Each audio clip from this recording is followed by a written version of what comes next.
एक व्यक्ति के जीवन में बहुत अधिक समस्याएं थी। बचपन से ही उसने परेशानियों का सामना किया था। जब वो छोटा था तभी उसके पिता का देहांत हो गया था, जिसकी वजह से उसके परिवार की सारी जिम्मेदारियां उसके कंधों पर आ गई थी। परिवार की खुशियों के लिए उसे अपनी खुशियों का बलिदान देना पड़ता था।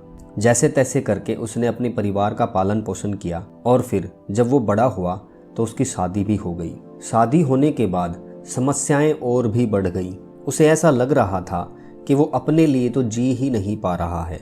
इन समस्याओं का समाधान करने के चक्कर में उसका जीवन ऐसे ही निकला जा रहा था। एक समस्या खत्म होती तो दूसरी आकर के खड़ी हो जाती। वो जीवन से इतना परेशान हो गया था, उसे लगने लगा था कि वो अपनी जिंदगी को खुशियों से कब जी पाएगा। उसे लगता था जब ये समस्याएं खत्म होंगी तभी वो अपनी जिंदगी को खुशियों से जी पाएगा। एक दिन वो दुखी होकर के ऐसे ही रास्ते से जा रहा था कि उसकी नज़र एक बौद्ध भिक्षु पर पड़ी। वो उस भिक्षु के पैरों में गिर गया और बोला, गुरुजी, मुझे अपना शिष्य बना ले।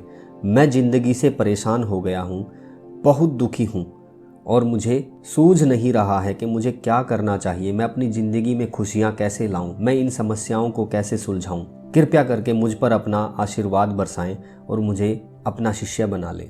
भिक्षु ने कहा, ठीक है, तुम मेरे शिष्य बन जाओ और मुझे बताओ तुम्हें क्या परेशानी है। शिष्य ने कहा, गुरुजी, मेरे जीवन में एक समस्या खत्म होती है तो दूसरी आकर के खड़ी हो जाती है। मैं अपनी ज़िंदगी को इन समस्याओं की वजह से खुशी से नहीं जी पा रहा हूँ। इस कारण मैं बहुत दुखी रहता हूँ। किसी भी काम में सफलता नहीं मिलती। मुझे कृपया करके खुशियों का मार्ग बताएं। भिक्षु ने कहा, ठीक है, मैं तुम्हारी सभी समस्याओं का हल बता दूंगा, तुम मेरे साथ चलो। भिक्षु शिष्य को लेकर के एक नदी के किनारे पहुंच गया और किनारे पर पहुंचने के बाद भिक्षु ने कहा, हमें ये नदी पार करनी है।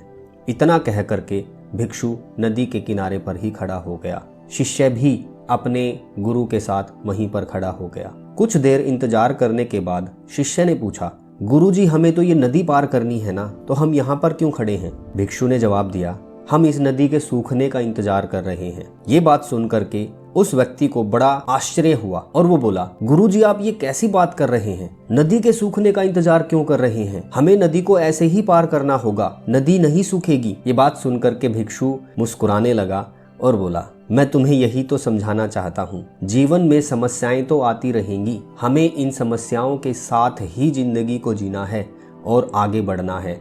अगर हम इन समस्याओं को देख करके रुक जाएंगे और इनको हल करने में ही अपनी सारी ताकत लगाने की कोशिश करेंगे तो हम जिंदगी को नहीं जी पाएंगे। हमें समस्याओं के साथ आगे बढ़ना है और जीवन को जीना है। इंसान की यही तो विडंबना है, वो सारी जिंदगी जीवन को खुशी से जीने के सामान जुटाने में लगा रहता है और समस्याओं से लड़ने में अपनी सारी एनर्जी लगा देता है। इंसान भूल जाता है कि समस्याएं तो जीवन में नदी की धारा की तरह आती रहती हैं और जाती रहती हैं।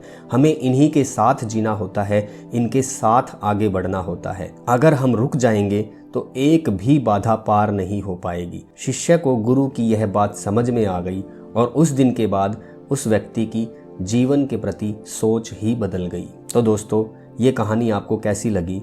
आप कमेंट करके ज़रूर बताएं।